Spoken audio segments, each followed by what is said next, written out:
The Means to an End by its_Kingston on AO3. Episode 14, Chapter 7. Trees were dotting around sparsely, their sparse branches reaching out into the sky and spreading wavy leaves out like tendrils. The light that filtered through them was spotty, some patches bright, as the leaf itself, while others had a dimming effect as the trail passed under them.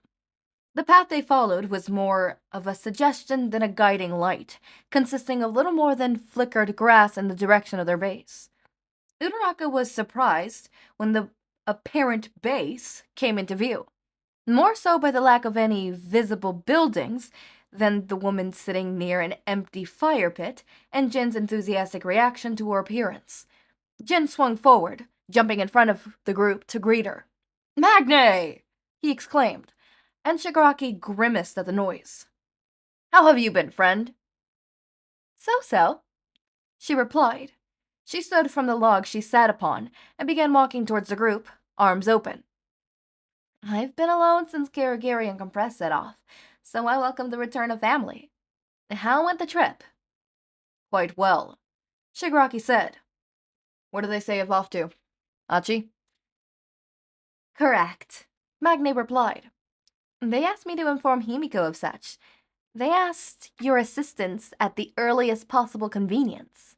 Toga nodded briskly, though passing the comment by as she turned to Uraraka. "And do good to show you around, no?" "Wait, we've arrived?" Uraraka asked. She glanced around, eyes flickering over towards the nearby cave. The ledge of the cave's mouth held nothing visibly abnormal, though the darkness soon coated the inside, keeping Uraraka from further seeing into it. "Yes," Toga said. "Deep into the cave we set up beds and an area to make meals. I'll show you when it comes time for dinner. Though until then..." Toga took Uraraka's hands in her own. "I have a favorite spot, if you'd like to see it." Uraraka smiled at her, nodding in reply. "I'd love to." Toga dropped her satchel to the ground, and Uraraka soon to follow. With that, the pair were racing off past the cave's entrance, away from the group. Uraraka right behind Toga. Magne watched down, Burroughs frowned. Who was that? Uraraka was too far to hear her, though, so introductions would have to wait. Instead, all she could focus on was Toga as she ran slightly ahead, keeping from a full sprint, if only to make sure Uraraka didn't get lost behind her. It felt like a novel was unfolding, as Uraraka chased after her, between trees and over a fallen log, shoes crunching loudly against the leaves on the forest floor. The largest land mount Uraraka saw was a blur of gray in the form of a large rock, one that seemed to reach up from the earth, crawling its way out. Uraraka followed Toga around it, her legs almost sliding out from under her as she quickly turned. A few more minutes of running granted Uraraka the sight of Toga's favorite place. The place Toga led to her was a quiet one. A stream babbled softly to their feet, gushing downhill, away from the cave. Uraraka wondered if its path would take it to the portion of Arshua, instead of watching it fondly. As Uraraka expected Toga to be doing so, this spot was her self-proclaimed favorite that the forest had to offer. Toga stared towards Uraraka, as if she were memorizing her face, taking in every detail, as though she was expecting criticism. The calm before the storm. "I can see why this place would be your favorite." Uraraka began, her voice higher than the gulp of stream. Speaking any higher seemed to be out of the question, as if it would shatter their little moment, their little world. Their uneven breathing hardly stood out among the stream's chatter, swallowed up and carried away to Achi. "It's tranquil, quite stunning too. With the thinning of the trees comes a better view of the sky." "That is a perk of such, yes," Toga replied. Her voice was low too, low in a way that Uraraka found unusual. Less quiet, more lacking, as if she'd been robbed of something. Uraraka looked at her, a question on her lips. "Are you all right?" "Quite," Toga said, though she didn't look at Uraraka for an uncomfortable moment. When she finally did, she was smiling. What do you say to attempting to construct ourselves a secret base in the trees nearby? She asked. A secret base? I thought you said you moved around too much for that. Uraraka said, a finger to her chin as she recalled a previous conversation. Toga stepped forward, though the stream to shout the trees. Perhaps, though, with your help, we may have time. This home will be ours until we are found and forced away, she said. I'd imagine we have time to enjoy it a bit. And even if not, it seems fun, does it not? Uraraka smiled and crouched down to pick up a long, thick tree branch. Something like this would make a good ladder, I do think. Perhaps larger, though? How high do you say we make it? As high as the trees in the dark forest, to ensure no one sees it, Toga declared. She struck a finger to the sky, pointing higher than the clouds, attempting to reach the stars all over again. Though good-natured laughter, Uraraka spoke. You suppose we can reach such heights? Of course, Toga said, and from her, Uraraka believed it. We build the ladder first, one tall enough to reach, and we work off of it, she said. Her smile made it clear she was holding back a bubbling laughter, and Uraraka so desperately wanted to hear it. Well, if we're making it so high, we might as well make it large. There's hardly a reason to make it small and inconspicuous if there is no chance for any passerbys to see it. Toga nodded profusely, as though she was the most important matter she heard of as of late, and for now, in their little world, it was. Yes! Though we may need a rope ladder instead of a wooden one. Imagine trying to haul the wood up onto our getaway. It'll have to be a mighty long secret base to fit the wooden ladder, yes. Lest we hang it out the window? Uraraka said. Shall we have a place to prepare meals inside? In a wooden home? You wish a fire upon us? Toga asked, giggling. Uraraka scoffed. I do good to ensure there are no fires. It'll be tiresome to climb down simply to make a meal. And if our fire pit is at the tree's base, someone is bound to notice it. Fair point. Toga seemed to think for a moment. Perhaps we dig the fire pit some feet away, near another tree, to throw them off our trail? Excellent, Uraraka said, clasping her hands together. These plans are most splendid. Toga nodded. I hope, sincerely, we could put them to use one day. If not in a tree, then perhaps in a home. A place to return to is wonderful, so long as you are free to leave it whenever you please. I think that's why I am so fond of the idea of a home with you, Uraraka said. A place to rest between our travels. The grin on Toga's face was indescribable. It was warm, Uraraka thought. Warm in the way the sunlight against her skin. Warm in the way of the fire she sat around with the Legion. Warm in the way her heart was when they were near. But cold. Hard. Her eyebrows were furrowed a bit, making the smile distant in a way that felt like Uraraka was a step behind, stuck while Toga stepped away. Uraraka took her hand, hoped the contact would keep her from being left. And it seemed to. Toga let her thumb drift across the back of Uraraka's hand, let her gaze relax a bit, and look down. Suppose we should walk back. The others would want to help cooking, I believe. Yes, Uraraka said, her voice a twinge unsure in a way she couldn't help. We should. There you are. Magne was the first to look over at the approaching pair, hands on her hips. I was almost positive we'd be doing the cooking while the pair of you went gabbling. If Spinner's tales are to be believed. She laughed lightly, strands of brownish hair falling from her long, brimmed hat. No such thing. The man lies, Toga replied. Her smile ruined any chance of Magne believing her, as did Spinner's shouting and rebuttal. Toga ducked away into the newly lit cave, saying something snappish back to Spinner. Dobby's voice echoed off the walls, and Jin was next to enter the fray. Magne turned and walked in, breaking up the fight to be amongst Shigaraki, who seemed too tired to handle it. Uraraka observed her for a moment. The woman seemed to fit right in amongst the other good-natured, humorous lead members.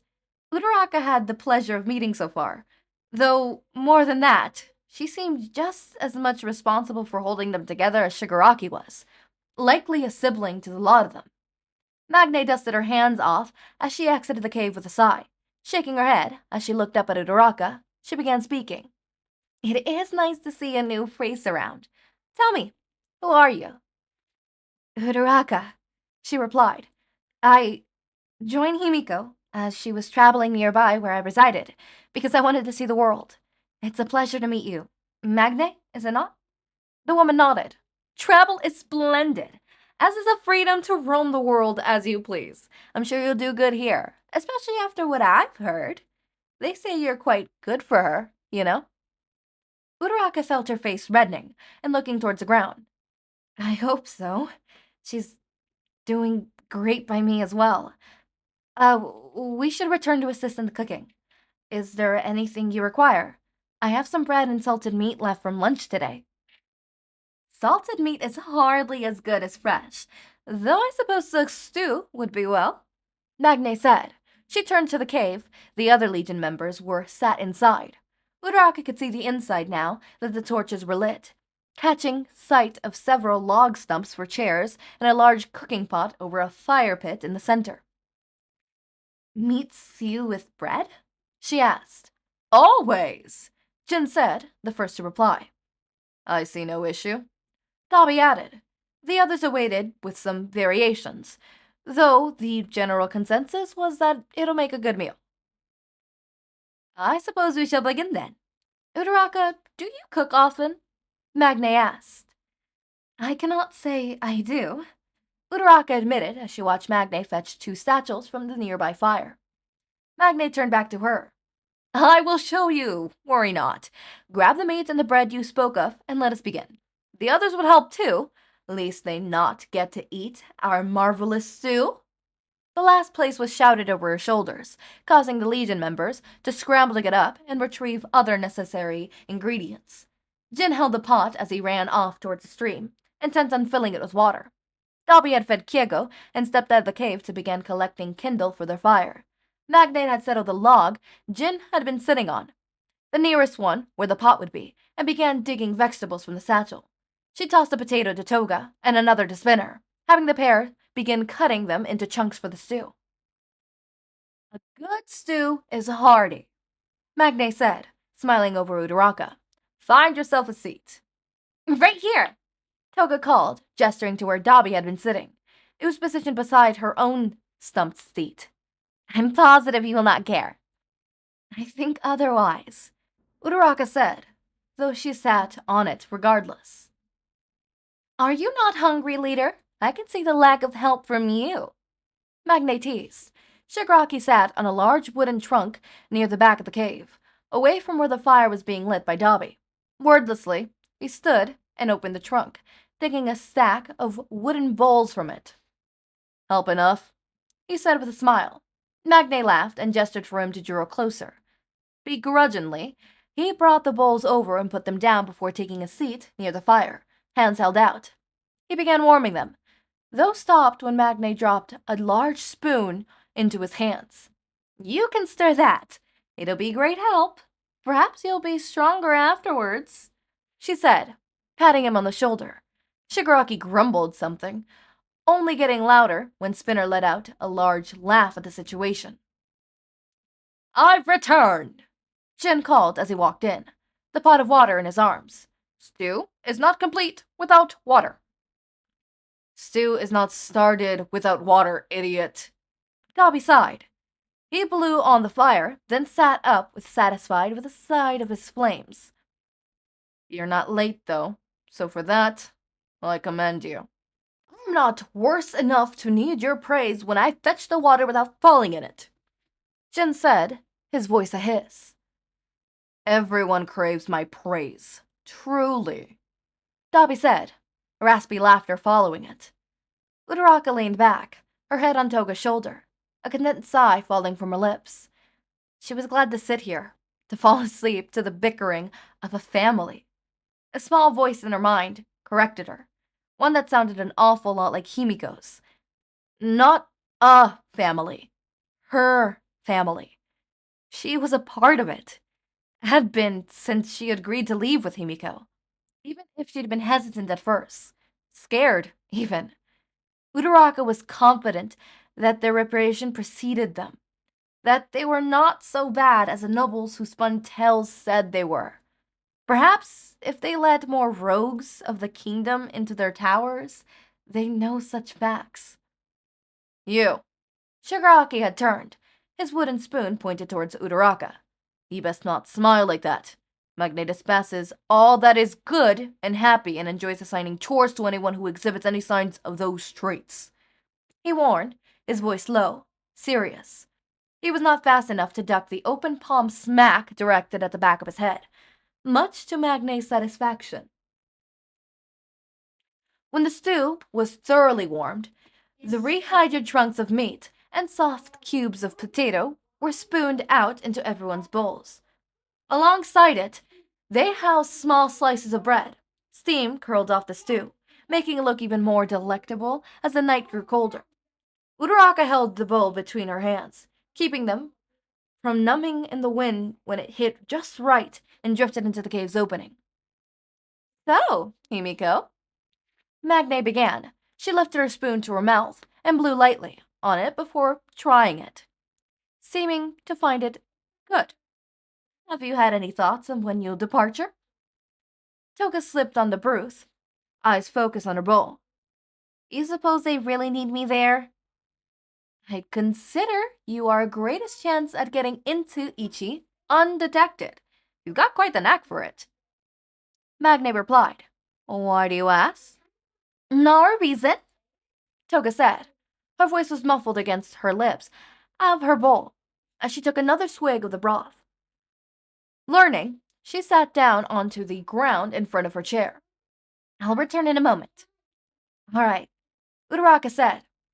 She pushed a block of potato around her bowl, watched it go in soft sparkles as Toga's footsteps receded. Once she had gone, Uraraka looked up towards Magne. Do you think there's a chance of me traveling with her to Ichi? The cave remained silent for a moment, the only sound the flickering of the flame and the slurping of broth. Shigaraki was first to break the silence. No, I don't believe so. Why not? Uraraka asked, looking over to him. Her spoon was gripped tightly in her hand. She scooped another bite into her mouth and chewed it, thoroughly, attempting to swallow down with it the hasty words poised on her tongue. Himiko is trained for such a thing, and you are not. I care not of you risking your own life and limb, but I cannot send you in good conscience, not when it would endanger family of mine. Uraraka looked grimly towards the floor, not fond of the sense he made. I do not wish to see her go, is all. I do not wish to danger upon her, though. It is a shared sentiment, Magne said, her voice low and soft. We must split often, though it hurts just as much every time. There always comes a reunion. There was a pause, one where Magne's melancholic expression turned to a slight smile. Seek her out, Uraraka. There's hardly a time as peaceful as this. I would spend it by her side now. Uraraka put her empty bowl on the ground beside Toga's and stood from her log, content to follow the advice given. The further she grew from the fire, the more the wind seemed to pull her in, draping her in chill. She battered her hands into fists, keeping her fingers warm as she began looking around for Toga. Perhaps she was by the stream, Uraraka thought, turning to face the direction she believed they'd run into the first time. It was difficult to remember it, though she was set on trying. It was behind the cave. No? She turned to look that way, but caught the silhouette of someone sitting atop the cave, looking down at her. Himiko?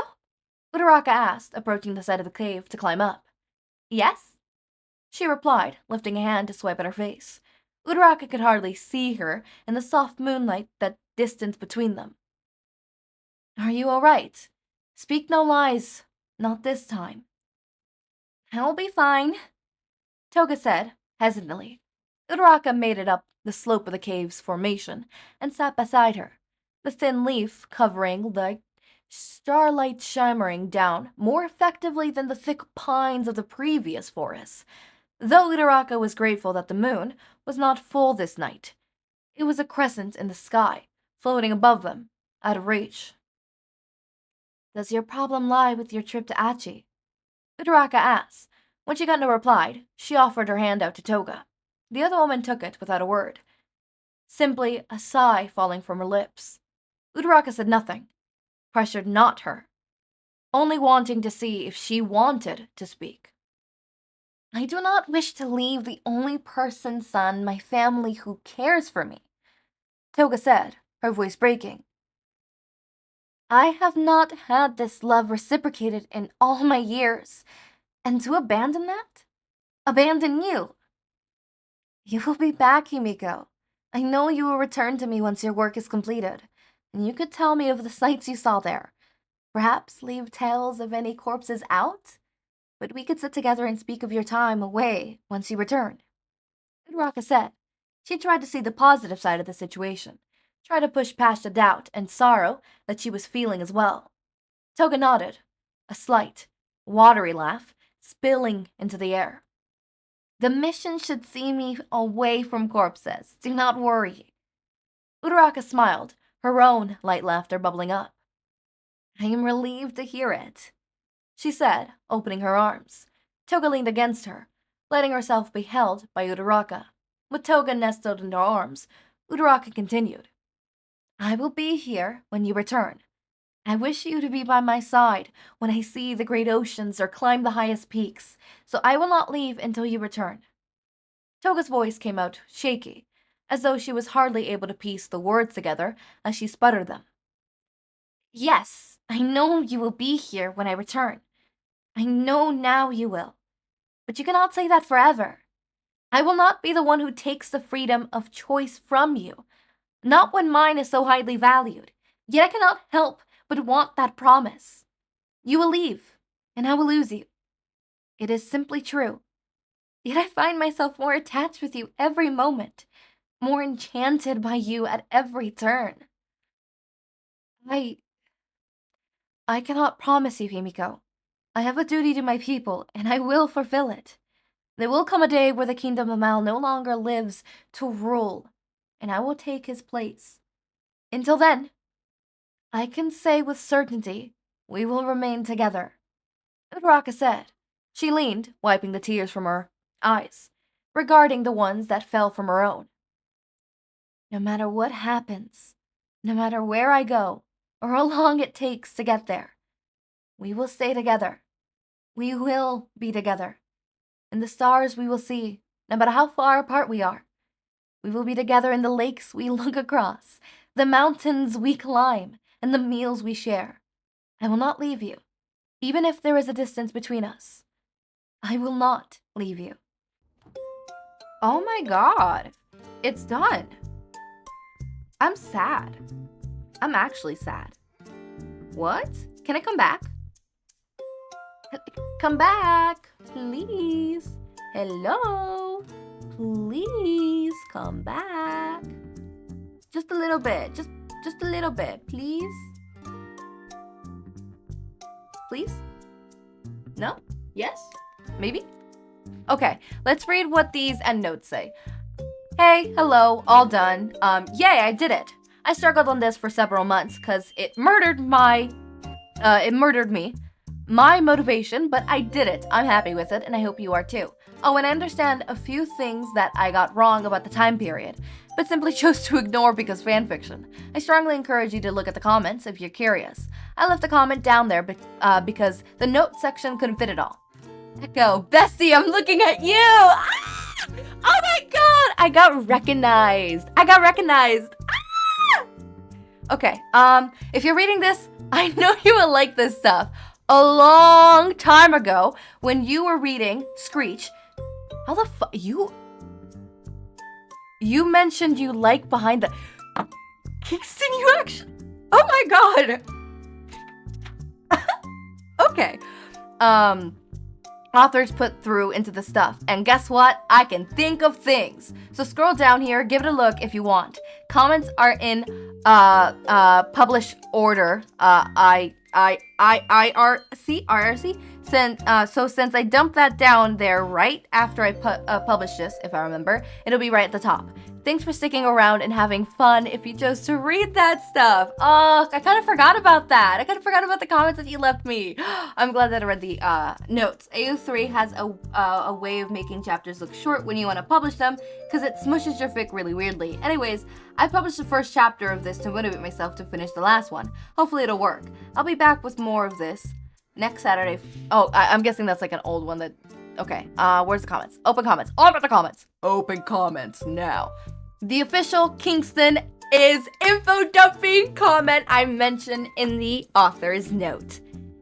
Mirrorwood wasn't compliant in Europe until the 1800s, but seeing as Uraraka would be royalty and that Mirrorwood was documented in Europe in the 12th century, though not refined yet, I saw it fit to keep the detail. I hope you don't mind the inaccuracy. Trust me, I did not notice it. If you're confused about why this is relevant, it's not. I'm just a stickler for the facts and get caught up in minor things sometimes. Oh, and I chose Europe as the location because that's where the nightly things were happening, you know? If you don't remember Mirrorwood being relevant, it hardly was. It's what Uraraka's jacket was made wool, not wood, my bad. Have I been reading wood? Where the fuck would... That says wool! Mirrorwood. Oh my god, I am dyslexic. What? Oh my god, now that I read it back, it says wool. Oh my god. Okay, Uraraka's jacket was made of, lol. Secondly, I know that climbing, Hydrelica? Hold up. I know I'm hella butchering that. I know for a damn fact I'm hella butchering that. Hydrelica. Oh, I know what it is, but like, how does it pronounce? I never know how to pronounce this goddamn bush flower thingy. Where like the actual flowers aren't the cute, colorful things you see that most people think of. It's actually underneath that. Hydrangea. Okay. I was saying hydrangea, I think? Whatever. Hydrangea, the plant growing up the tower, are native to the woodlands of Japan, the Korean peninsula, and on, I'm not even gonna try to pronounce that, island of easternmost, again, in Russia, Far East. Debatable whether it counts as Europe, but maybe someone planted them there while constructing the tower. Guess we'll never know how they traveled so far. Third, caning as a form of preservation. Canning, not caning. Oh my god. Sorry, I'm sleepy. Of a form of preservation wasn't invented until the 1790s. So the canned fruit wouldn't technically exist at this time. If you'd like, you could pretend that they're canned or dried fruit stores in jars so that it could be historically accurate. Fourth, I don't bake. I don't even know what constitute a tart by definition. I've only ever had those packaged ones from JJ's Bakery that are technically pies, but that's what I think of when I think of tarts, so my bad. Fifth, birthdays weren't widely tracked and celebrated until the 20th century. There's a chance that Toga wouldn't know when her birthday was, or celebrate it. Ochako might sense she's royalty, but they both probably celebrate their Saint's Day instead. EA, the birthday of the saint they share the name of. Oh. Sixth, the word Tunankerus? What? Wasn't used until the late 1970s, but I like it, so I'm making it yet another exception. My bad, Lo. Same with a few other words too. Honorable mentions being post-haste, 1960s, vertigo, 1928, that one is very specific, and a scandalous, 1566. I want to keep this as old sounding as possible, but sometimes I had no better word/idea, or I really liked the way it sounded, even if it was historically inaccurate. There was a part where they climbed down the tower, and Toga says, there'll be time for that at a later date. And I so wanted Ochako to be like, oh, a date you say? But Date in the romantic sense wasn't used like that. The 1900s or something, womp womp. I got a lot to say here because I'm writing to be... Give me a second. I'm back. Hi. Sorry, I got called over. Anyways, I'm gonna get my hair cut someday. Not today. I was offered today, but I need to record. Womp womp. I have a lot to say because I'm used to writing modern AUs. I've got a lot to say here because I'm used to writing modern AUs. This is my first non-modern AU, by the way. I'm writing the specific part of the note after put the first chapter, so I hope everyone enjoys it and gives some nice critic. But did y'all know that brunch isn't that old of a word? Like, I used breakfast despite the correct word for the time being. What the hell is that word? Just because I didn't want to confuse people. But I had to say late breakfast, which sounds so weird, because brunch is normal to me, LMAO. 17. My 14th century cuss game is probably weak AF. Just let me have it. There weren't many curse words used then, save for maybe damned, since that was shortened from damnation. But from what I can grasp, instead those were taboo and oaths and stuff, like for the love of God, still used widely today, or by the blood of Christ, since Christianity was a huge thing in Europe at the time, and invoking the Lord's name in vain was considered a huge no-no. 18th, my bad. Ignore how they should not be able to climb down vines that are growing up the tower when they were completely unsecure, and that the vines I speak of climbing that are climbing hydras. Already mentioned that. I sure hope those can hold people, huh? I don't think they can. I'm so sorry. Suspension of disbelief. Sidebar, if you're wondering why vines chip some of the wall, I present to you an expert from Google. Self-climbing vines. These vines have specialized stems that glue themselves to the wall, and the glue can dissolve the wall. Moisture. Vines hold moisture against the wall, which could block and brick walls to dissolve and fall apart. Splendid well for my fic, it is. Just a little tidbit here. While rogue does mean a dishonest and unprincipled person, it could also mean a person whose behavior one disapproves of, but who is nonetheless likable or attracted, often used as a playful term of reproof. So, I had fun with that. I mean, it kinda is. Second tidbit, I kept mixing up rogue, with roja. Really? Oh, I guess I never, only because they're just one letter off. And it's easy to type the letters in the wrong order. Other part because, look at the word rogue and tell me that doesn't say rogue. I get that. I probably didn't read it. Roja. It's roja. Oh, and I learned while writing this that Bakugou canonically likes mountain climbing, so it is fun that he's the one climbing the tower, here. That's just because platonic Katsuki Ochako is so fun to me.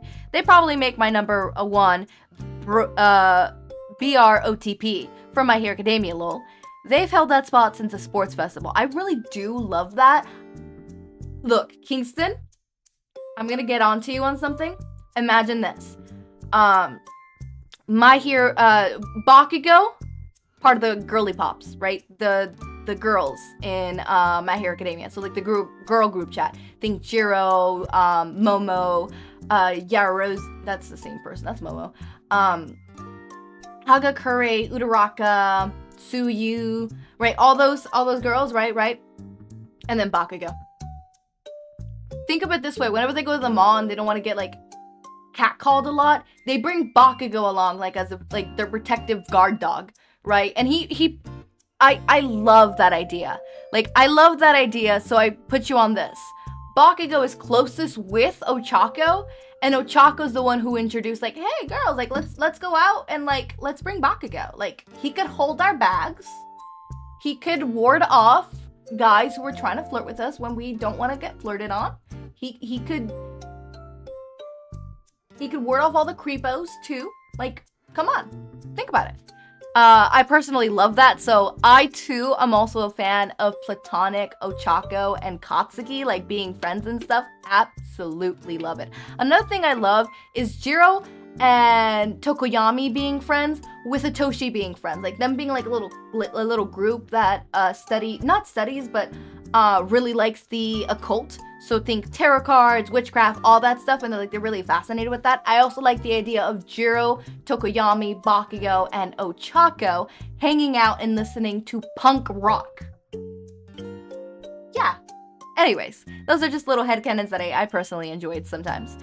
Kyogo in this fic is an American Kestrel falcon, which are about 9 through 12 inches tall with roughly a 2-foot wingspan. He's a small little guy. They can only really carry like 6 ounces, but shh. They're the most colorful falcon and have the and can have the red wings, okay? I don't care that they can't be trained like this and that no bird could be trained to go from member to member since birds only deliver messages by flying back to their homes. Pretend Dobby is his home, okay? Mention where the LOV lived? I don't actually know, but I have this feeling that I did. But I cannot fact check that without rereading the entire fic, but it's sort of boring to me because I was involved with it being made. I wrote the damn thing.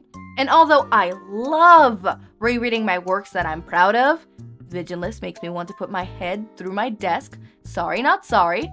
It was a necessary stepping stone though. It is my child that I'm close with to disowning. But I love the praise it gets me, so I won't. LMAO, you better not. I love Villainous. Villainous is my favorite, okay? Villainous is my favorite works of yours. Alright? Don't get me wrong, this one was really good, and it's a really, really close second, but I really, really, really loved Villainous.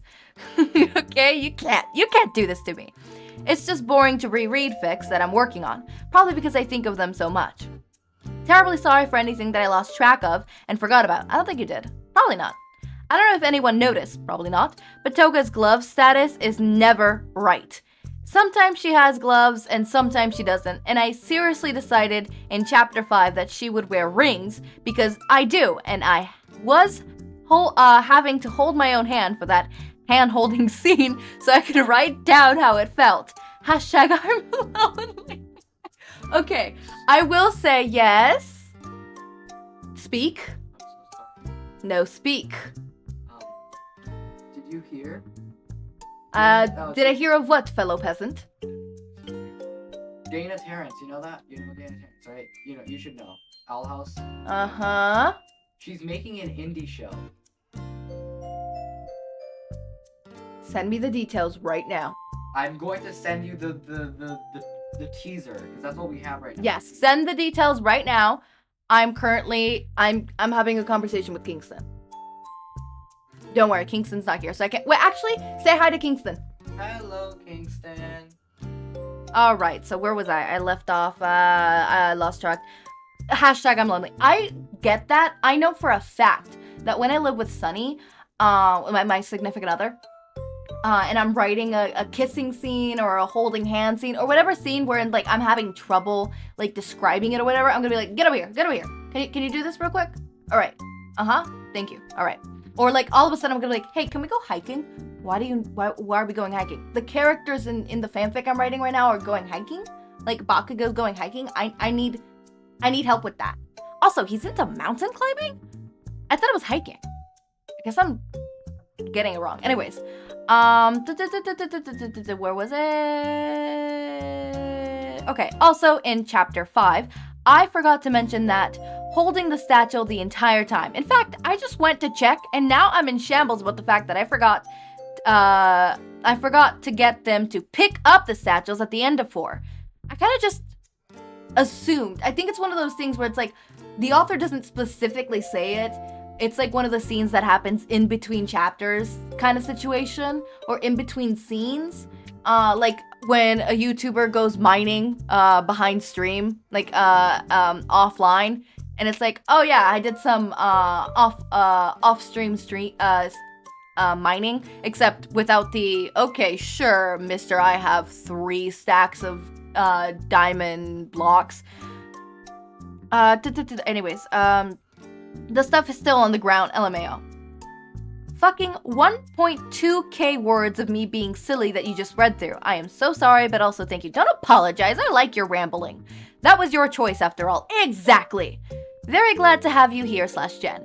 As a reward for reading this far, I will let you know that after I get some one-shots out of my system, and take as much needed writing break, trust me, you need it, I will be back with a modern AU fluff Taco Choco crap fic that exists because I thought the premise of Himiko trying to figure out if Ochako is straight or not was fucking hilarious for a one-shot. And now the 8th chapter in the, now I'm in the 8th chapter of the works. So, I don't know, man, my brain doesn't like acting normal, I guess. No, I get that. I wrote this late and I didn't want to proofread, so I'm sorry if if it's jumbled and messy or doesn't make sense. And feel free to ask anything. I'm putting another comment beneath this one. I am cursed to eternally yap about my own fic, and it won't fit here. Lol. Next yapping sesh. A really good point was brought up by a member of a server I'm in and her friend, so I wanted to address that. Her point was, so one of my friends brought up a really good point when I was telling her about the means to an end. Why didn't Katsuki just ask for the princess he knew? Why didn't Katsuki just ask any of the princesses, princess, god fucking damn it, he knew? He's got to know at least a couple to get her down. Like, I don't know that, I know that he doesn't want to marry her, but doesn't he have anyone he could talk to, like Kiri or something? And while I never thought of this, I think my reply works.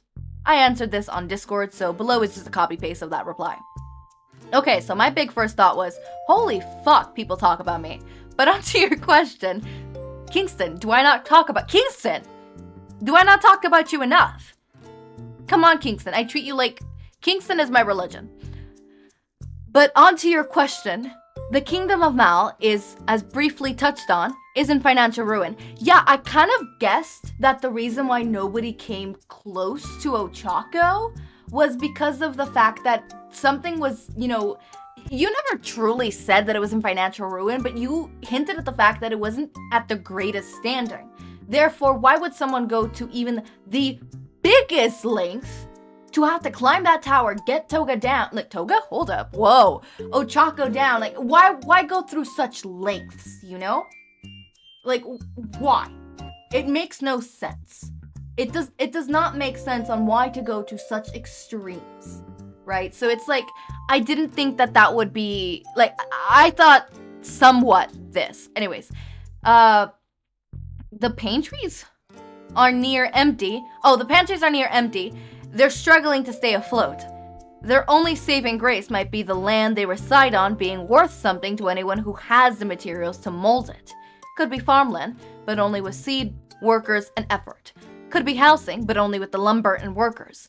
Could be land to run the animals, but only if you could feed said animals. Hard to do anything when you could hardly feed your own people. The Kingdom of Mel, Uraraka's father, sent her to live in the tower in the hopes that someone, perhaps unwillingly, would save her daughter and marry her into their kingdom, uptying them and giving Miro new hope. The Kingdom of UA is the largest, most wealthy kingdom, being run by King Yagi, who found success and loyalty after defeating the band of rogues, LOV. UA could use the land that Mal is sat on because they have the materials to not only save the kingdom but restore it to what it once was. Any other unnamed kingdoms, using Curious as an example, might not have the necessary materials to do this. Katsuki's kingdom is well off, though even if he were to marry Ochako, he wouldn't be able to sustain 2 kingdoms worth of citizens. Also, with Izuku being of marrying age, the other princes might have been encouraged by Yagi to stand back and let Izuku have first pick, if only to make sure his heir succeeded. Again, even a worthless kingdom like Mal could be a gold mine with the right mindsets / materials. Also, I didn't plan it very much. It would have thrown a little wrench into my story. I wanted to write. I hope you think this explains it well. Let me know if I missed a point and didn't answer your questions. I think it was really good on just like saying, like, I don't even think you needed to answer it. Just the simple fact that, Ochako's kingdom is in ruin, right? Even if another kingdom had the means, they had a prince, they had the means to, restore it to what it once was. Not all kingdoms are gonna be like, oh, we should restore it, or it's worth the hassle kind of situation, and some might even think it's like, why do that, Anyways, I'm gonna be so sad to wake up tomorrow and record and you not be there, Kingston. We have to hold a funeral. Oh my god. Kingston, I'm gonna miss you. I'm gonna miss you so much. So, in order to not miss you, because I don't want to miss you, Kingston, you're my bestie. Kingston, you've been with me through thick and thin. Like, oh my god, Kingston, I don't think you understand how much I've gotten used to having one of... This slot is forever known as the Kingston slot. I don't think you understand. I've never bonded with an author before. Like, I've had other authors comment on my works and comment on the works that I've done of theirs and stuff like that, but I don't think I've ever bonded with an author this much. I will be honest with you, Kingston. I genuinely view you as a friend. Like, /Gen, absolutely, 100%, I view you as a friend. So, like, I'm gonna miss you. This is not goodbye. This is just see you later. Like with Toga and Ochako. I do want to ask, though, what happens to Toga and Ochako? Like, do they get to, like, be together? Like, does Uraraka save her kingdom? Like, what happens? Like, what fully extent? Like, I want an extra. I want more. I want a little more. I'm greedy, okay? I'm greedy, and I want more, okay? I want more. Simple put. Also, just because I like you, Kingston, and I really, really like this fic, or not just this fic, but all of your fics, honestly, I was thinking, in honor of you going away, not in honor of you going away, you're not going away, you're coming back, but in honor of you not being here with us, and to, commemorate you, like, how some people, they put flowers out, some people put pictures. I'm gonna make an Ochako Toga fic just for you. Just for you. I know that there's not much Toga Ochako fics out there. As much as I see a lot of fan art of them, a lot of fan discussion of them, and fandom really do actually genuinely enjoy Toga and Ochako as a ship, which it has a lot of popularity for being a girl liking a girl. Not saying that a girl liking a girl is bad, it's just they get overlooked by boy ex-boy ships. So it often gets overlooked. As sad as it is, it often gets overlooked, right? So I wanted to write you a fic that's just Toga Ochako. And I'm not sure which of my fic premises I'm gonna use. I could do either coffee shop, Little Mermaid.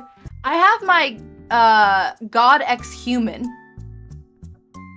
I might do that one. I wanted to do that one as Shindeku,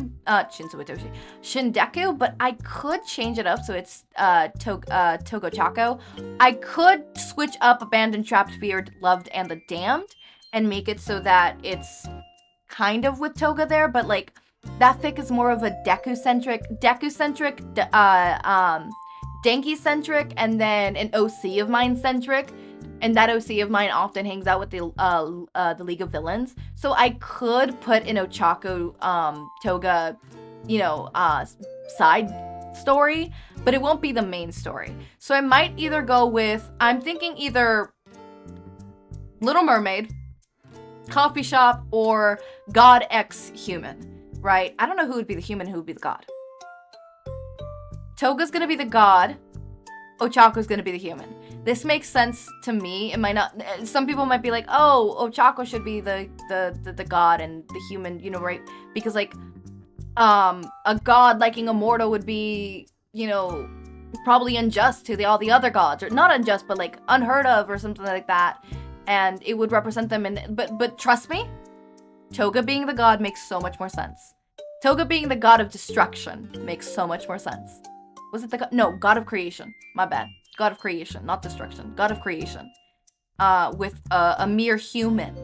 Although I'm gonna have to consider the logistics of that. I have to not the logistics, the nicks, the words, all the I can't speak, all the little nooks and crannies. Okay, this has been long, and I'm prolonging as long as I physically can to not have to say goodbye to you, but I have to. It's not goodbye, remember, it is only see you later. I'll be here waiting for you to post a series. And when I start my one-shots, I will save... Do you want Tuesday or do you want Thursday? Which one do you want? Or do you want Wednesday? I might do Wednesday too. Do you want Tuesday or do you want Wednesday? Do you want Tuesday, Wednesday, or Thursday?